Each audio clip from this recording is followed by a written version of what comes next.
अगर आपके जीवन में भी परेशानी है, संकट है, तकलीफ है, आप बहुत घुट घुट कर जी रहे हैं, तो इस बात को आप जरा ध्यान से सुनिएगा और समझने की कोशिश करिएगा। एक पत्थर है, एक पत्थर जिसको कोई नहीं जानता है, जब उसी पत्थर को एक मूर्तिकार जब उसको छेनी और हथौड़ी से काट काट कर जब एक सुंदर आकृति देता है तो लोग उस मूर्ति को पूजते हैं, जो कि वो भी पत्थर का बना हुआ है, लेकिन उसका भाव अलग हो गया और जो केवल पत्थर है उसका भाव अलग है। दोनों का भाव अलग अलग है, क्योंकि जिस पत्थर ने छेनी और हथौड़ी का मार सहा वह देवता बन गया, उसका पूजा होने लगा। और जिसने इन चीज़ों से डरा, छेनी और हथौड़ी के मार से डरा, वह पत्थर बनकर रह गया, उसको कोई नहीं जानता है। तो आपके साथ भी ऐसा होता है, जब प्राकृतिक आप पर संकट डालता है, तकलीफ डालता है, उस समय आपकी परीक्षा होती है। आपको नापा जाता है, तौला जाता है कि आप कितना बर्दाश्त कर सकते हैं, आप कितना लड़ सकते हैं अपने ज़िंदगी से, आप अपने जीवन में कितना संघर्ष कर सकते हैं।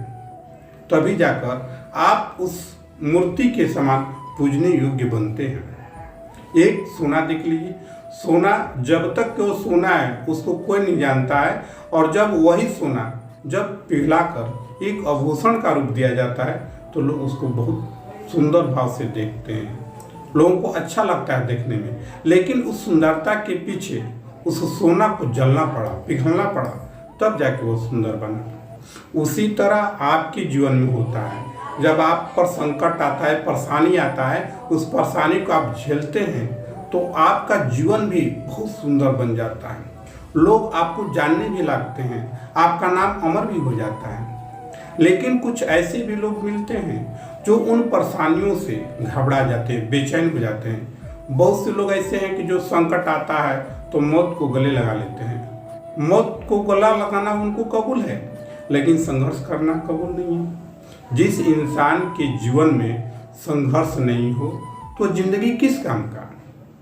अगर आपके जीवन में संघर्ष नहीं, केवल एक समानता की जिंदगी जी रहे हैं, तो उस जिंदगी में कोई मजा नहीं है। उसी जिंदगी में मजा है जिसमें परेशानी है, संकट है, सुख दुख लगा है, उसी जिंदगी को जीने में मजा आता है। लेकिन आप डर जाते हैं बहुत से पत्थरों के समान कि कहीं हमको चोट न लग जाए।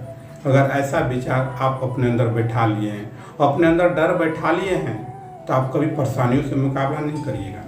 तो आप पर जब भी संकट और परेशानी आए, आप उसी प्रकार सोचिए कि नहीं, हमको कितना भी परेशानी आ जाए, संकट आ जाए, हमको लड़ना है, उस पत्थर के समान बनना है, उस मूर्ति के समान बनना है, ताकि हमारा भी नाम हो जाए। अगर ये विचार अपने अंदर बैठाइएगा तो आप पर संकट और परेशानी भी आएगा तो आपको कष्ट महसूस नहीं होगा, क्योंकि आप जानते हैं कि प्रकृति का एक और भी नियम है कि जब दिन होता है तो रात होना स्वाभाविक है, जब सुबह होता है तो उसका शाम भी होता है, जब धरती है तो आकाश भी है।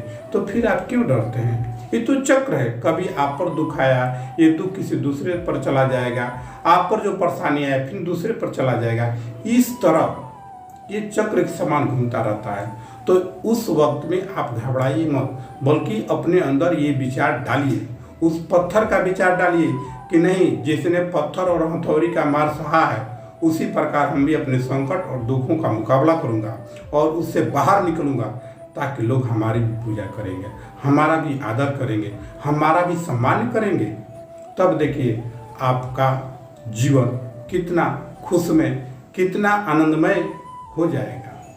लेकिन जो लोग इस संकट से, इस तकलीफ से जो मृत्यु को प्राप्त हो जाते हैं, उन्हें क्या प्राप्त होता है? उन्हें कुछ भी नहीं प्राप्त होता है, बल्कि समाज में उनका मान और आदर में दोनों में कमी आ जाता है, उनका इज्जत घट जाता है। तो वैसे आत्महत्या करने से अच्छा है कि आप परेशानियों से और संकटों से मुकाबला करिए और लड़ने की कोशिश करिए और जीत कर दिखाइए कि नहीं, मेरे पास कितनी भी परेशानी और तकलीफ आ जाएगा, मैं लड़कर जीत जाऊंगा।